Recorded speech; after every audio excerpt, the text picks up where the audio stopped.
Test 1, Section 1.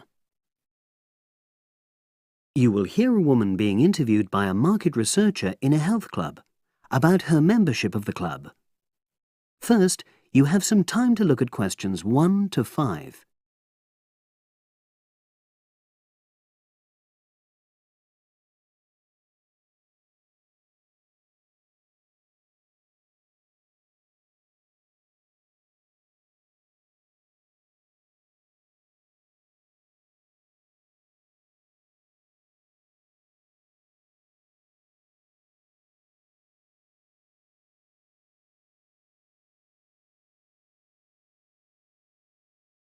You will see that there is an example which has been done for you.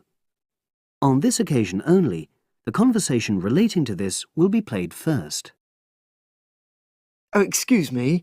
I wonder if you'd have the time to take part in some market research. What's it about? About this club and your experiences and opinions about being a member. It'll take less than 5 minutes. Oh, OK then, as long as it's quick. Can I start by taking your name? It's Selina Thompson. Is that Thompson? Yes. Okay, great. Thanks. The woman's name is Thompson, with a P. So Thompson has been written in the space. Now we shall begin. You should answer the questions as you listen, because you will not hear the recording a second time. Listen carefully and answer questions 1 to 5. Oh, excuse me. I wonder if you'd have the time to take part in some market research. What's it about? About this club and your experiences and opinions about being a member. It'll take less than 5 minutes. Oh, OK then, as long as it's quick. Can I start by taking your name? It's Selina Thompson. Is that Thompson? Yes. Okay, great. Thanks. And what do you do for a living? Well, I'm an accountant, but I'm between jobs at the moment. I understand. But that's the job I'll put down on the form. And would you mind my asking which age group you fall into? Below 30, 31 to 50, and above? Over 50, I think we can safely say. Great, thanks. And which type of membership do you have? Sorry, I'm not sure what you mean. Do you mean how long? No, is it a single-person membership? Oh, right, no, it's a family membership. Thanks. And how long have you been a member? Ooh, let me see. I was certainly here 5 years ago, and it was probably 2 to 3 years more than that. Shall I put down 8? Oh, I remember now. It's 9, definitely. Sorry. No problem. I've got that. And the last question in this first part is, what brought you to the club? Sorry? How did you find out about the club? Did you see any ads? Well, I did actually. But I have to say I wasn't really attracted to the club because of that. It was through word of mouth. So you were recommended by a friend? Actually, my doctor. I'd been suffering from high blood pressure, and he said the club was very supportive of people with that condition, so I signed up. Great, thanks. Before you hear the rest of the conversation, you have some time to look at questions 6 to 10.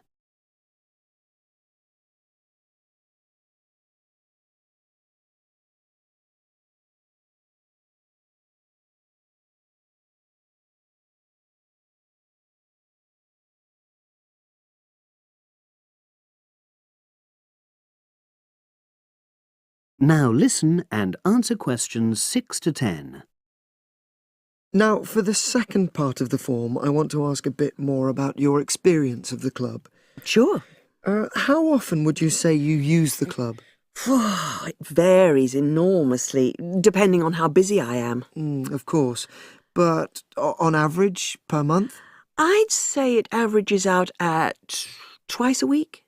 OK, so 8 on average. Yeah, and 4 of those are aqua aerobics classes. That leads me to the next question. Would you say the swimming pool is the facility you make most use of? Fair to say that, yep. Right, thanks. And are there any facilities you don't use? One area I realise I've never used is the tennis courts. And there's one simple reason for that. You don't play tennis? Actually, I'm not bad at it. Oh. It's that I'm not happy having to pay extra for that privilege. Oh, right. I've made a note of that. Thanks. Now, in the last section, are there any suggestions or recommendations you have for improvements to the club? Only about health and fitness? Anything at all? Well, I'd like to see more social events. Oh. It isn't just a question of getting together for games or classes, but other things, you know. Yes, sure. And another thing that I was thinking when I had my yoga class in the gym last night, we were all sweltering in the heat, was that I think they should put in, well, you know... Air conditioning. That's exactly what I mean. The rooms are really light and well designed, but they do need proper installations. Sure. Well, I've made a note of that. Good. So, is there anything else you'd like to suggest? About quality of service, for example? Oh, everyone's very nice here. They couldn't be more friendly and helpful. Oh, but I tell you what, it's a shame the restaurant isn't open in the evening on Saturday, and Sunday as well, for that matter. Oh. So, the club should... Open it later on those days. OK. Well, thank you very much. That's all the questions I have. That is the end of section 1. You now have half a minute to check your answers.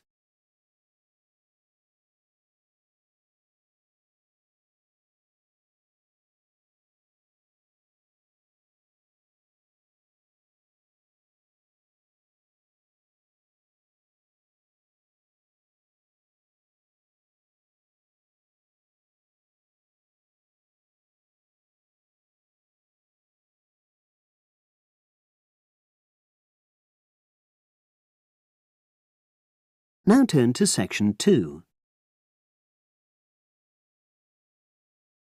Test 1, section 2. You will hear a trainer giving a talk to people who want to learn outdoor survival skills. First, you have some time to look at questions 11 to 16.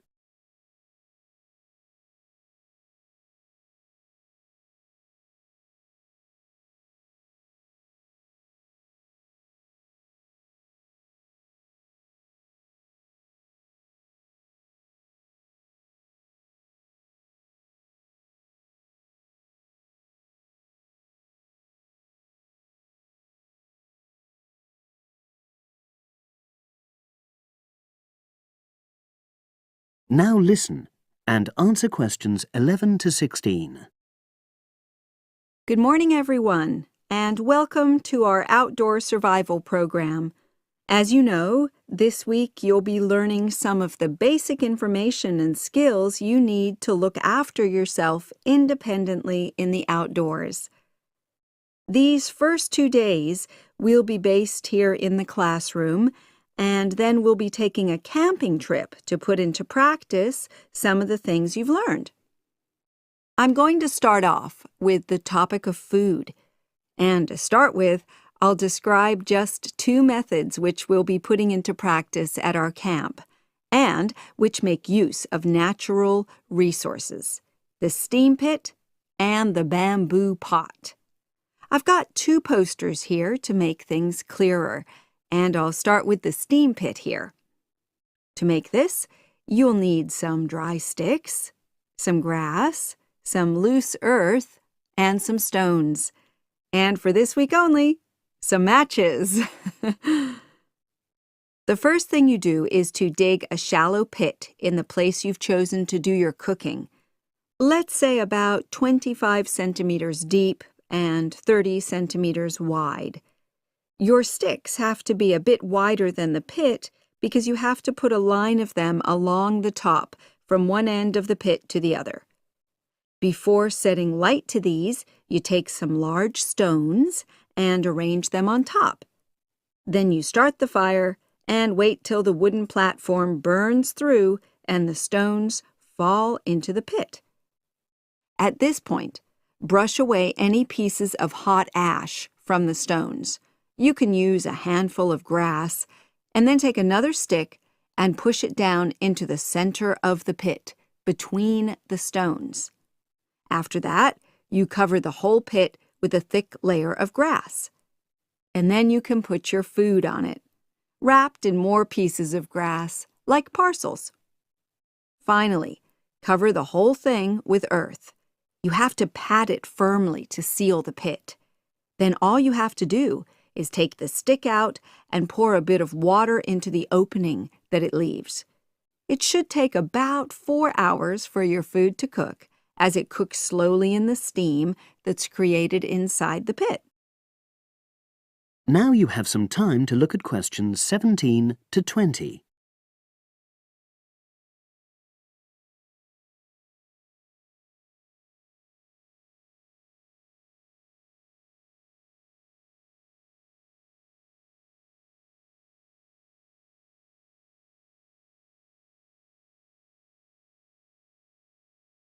Now listen and answer questions 17 to 20.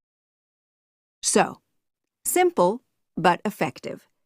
The other method you're going to practice this week is the bamboo oven. Now, the steam pit is ideal in certain conditions because the heat is below ground level. For example, if there's a strong wind and you're afraid a fire might spread. But when it's safe to have an open fire, you can use the bamboo oven method. You get a length of bamboo, which, as you probably know, is hollow and consists of a number of individual sections with a wall in between. You use a sharp stick to make a hole in each of the dividing walls apart from the end one. Then you lean the bamboo over a fire, with the top propped up by a forked stick and the bottom sitting on the ground. You pour enough water in the top to fill the bottom section, and then light a fire underneath that section to heat the water. Then you put your food inside the top section, and the steam coming up the bamboo through the holes you made cooks it. I'm going to move on now to food itself and talk about some of the wild plants you might cook. I'm going to begin with fungi. That's mushrooms and toadstools. I'm sure you'll be aware that some of these are edible and they're delicious, but some of them are highly poisonous. Now, whether they're poisonous or not, all fungi that you find in the wild should be cooked before eating, because that helps to destroy any compounds in them that might be mildly toxic. But be aware that any amount of cooking won't make poisonous varieties any safer to eat. Unless you can definitely identify a fungus, you should never eat it. It's not worth the risk. And you need to be really sure, because some fungi that are poisonous are very similar in appearance to certain edible varieties. They can easily be mistaken for each other. So, having said all that, fungi are delicious when they're freshly picked, and although they are only moderately nutritious, they do contain minerals which the body needs. I'll move on now to leafy plants, which are generally... That is the end of section 2.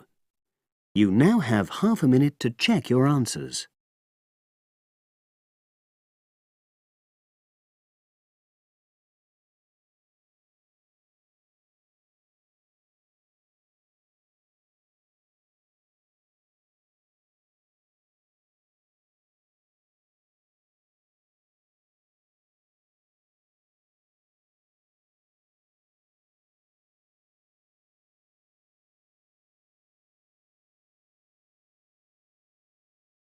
Now turn to section 3.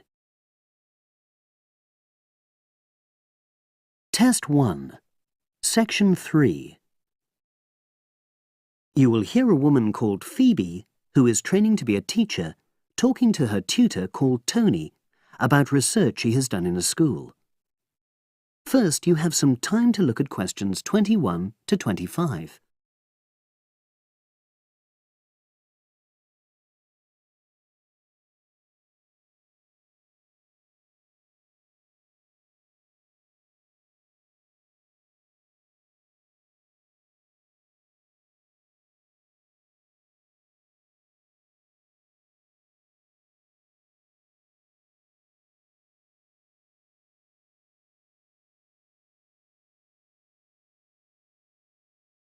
Now listen and answer questions 21 to 25. So, how did you get on with your school-based research, Phoebe? Well, it was exhausting, but really valuable. Good. What was the specific focus you chose? My title is Attitudes Towards Study Among 11 to 12-year-old Pupils. Right, and what made you choose that focus? Well, that's a bit difficult. Lots of my classmates decided on their focus really early on, mainly on the basis of what they thought would help in their future career, in their first year's teaching. So that's what helped you decide? Actually, it was that I came across a book written by experienced teachers on student attitudes, and that motivated me to go for the topic. Okay. So what were your research questions or issues? Well, I wanted to look at the ways students responded to different teachers, particularly focusing on whether very strict teachers made teenagers less motivated. And from your research, did you find that was true? No, not from what I saw, from my 5 days observation, talking to people and so forth. Okay. We'll talk about the actual research methods in a moment, but before that, can you briefly summarise what your most striking findings are? Well, what really amazed me was the significant gender differences. I didn't set out to focus on that, but I found that boys were much more positive about being at school. Girls were more impatient. They talked a lot about wanting to grow up and leave school. Very interesting. Yeah, it is. From doing the research, it was clear to me that you might start out to focus on one thing, but you pick up lots of unexpected insights. Right. Did you get any insights into teaching? Yes, certainly. I was doing a lot of observations of the way kids with very different abilities collaborate on certain tasks, help each other. And I began to realise that the lessons were developing in really unexpected ways. So what conclusion do you draw from that? Well, I know it's necessary for teachers to prepare lessons carefully, but it's great if they also allow lessons to go their own ways. Good point. Now, I'm really pleased to see you doing this. Analysing and drawing conclusions based on data. But surely this isn't proper data. Because it's derived from such small-scale research. Well, as long as you don't make grand claims for your findings, this data is entirely valid. I like the way you're already stepping back from the experience and thinking about what you've learned about research. Well done. But I know I could have done it better. As you become more experienced, you'll find ways to reduce the risk of difficulties. Okay. Now you have some time to look at questions 26 to 30.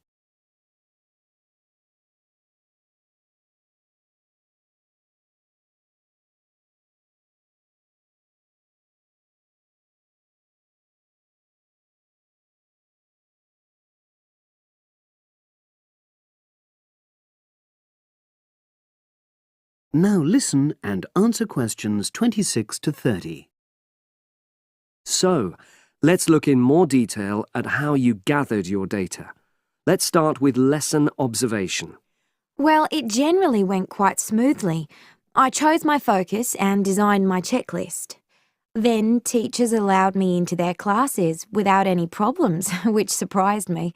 It was afterwards that the grueling work started. Yeah, it's very time-consuming, isn't it? Making sense of analysing your observation notes. Absolutely. Much more so than interview data, for example. That was relatively easy to process, though I wanted to make sure I used a high-quality recorder to make transcription easier. And I had to wait until one became available. Right. And did you interview some kids as well? In the end, yes. I talked to 10, and they were great. I'd imagined I'd be bored listening to them, but So it was easy to concentrate. sure. One of the teachers was a bit worried about the ethics, whether it was right to interview young pupils, and it took a while for him to agree to let me talk to 3 of the kids in his class, but he relented in the end. Good. What other methods did you use? I experimented with questionnaires, but I really regret that now. I decided to share the work with another student, but we had such different agendas it ended up taking twice as long. That's a shame. It might be worth you reflecting on ways you might improve on that for future projects. You're right, yeah. OK. And the other thing I did was stills photography. I didn't take as many pictures as I'd hoped to. Lack of time? It's pretty easy just snapping away, but I wanted each snap to have a purpose, that would contribute to my research aims, and I found that difficult. Well, that's understandable, but remember... That is the end of section 3. You now have half a minute to check your answers.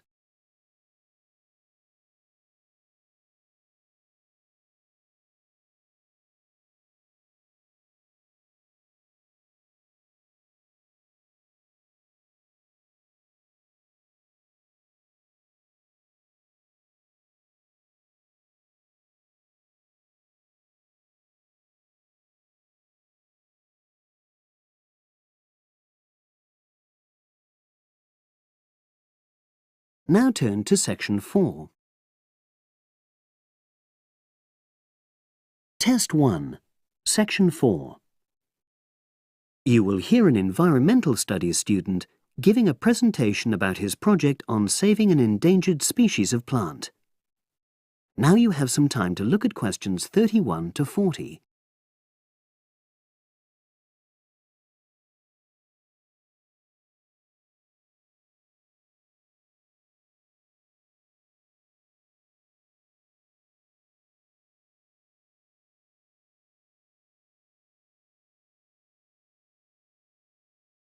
Now listen and answer questions 31 to 40.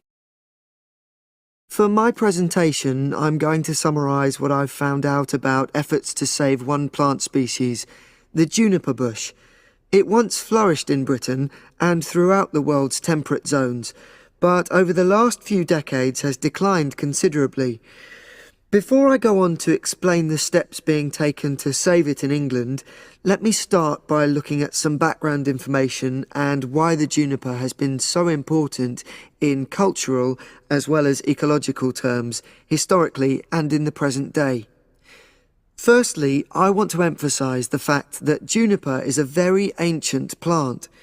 It has been discovered that it was actually amongst the first species of plants to establish itself in Britain in the period following the most recent Ice Age. And, as I say, it has a much valued place in British culture. It was used widely as a fuel during the Middle Ages because when burnt, the smoke given off is all but invisible, and so any illicit activities involving fire could go on without being detected. For example, cooking game hunted illegally. It also has valuable medicinal properties. Particularly during large epidemics, oils were extracted from the juniper wood and sprayed in the air to try to prevent the spread of infection in hospital wards. And these days, perhaps its most well-known use is in cuisine, cooking, where its berries are a much valued ingredient, used to flavour a variety of meat dishes and also drinks. Turning now to ecological issues, juniper bushes play an important role in supporting other living things. If juniper bushes are wiped out, this would radically affect many different insect and also fungus species. We simply cannot afford to let this species die out.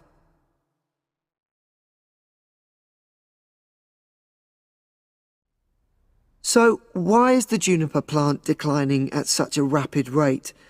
Well, a survey conducted in the north and west of Britain in 2004 to 5 showed that a major problem is the fact that in present-day populations, ratios between the sexes are unbalanced, and without a proper mix of male and female, bushes don't get pollinated. Also, the survey found that in a lot of these populations, the plants are the same age, so this means that bushes grow old and start to die at similar times, leading to swift extinction of whole populations. Now, the charity Plant Life is trying to do something to halt the decline in juniper species. It's currently trying out 2 new major salvage techniques, this time focusing on lowland regions of England. The first thing it's trying is to provide shelters for the seedlings in areas where juniper populations are fairly well established. These, of course, are designed to help protect the plants at their most vulnerable stage. A further measure is that in areas where colonies have all but died out, numbers are being bolstered by the planting of cuttings which have been taken from healthy bushes elsewhere.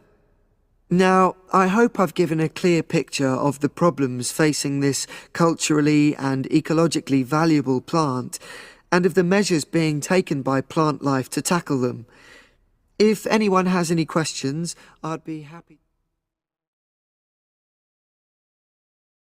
That is the end of section 4. You now have half a minute to check your answers.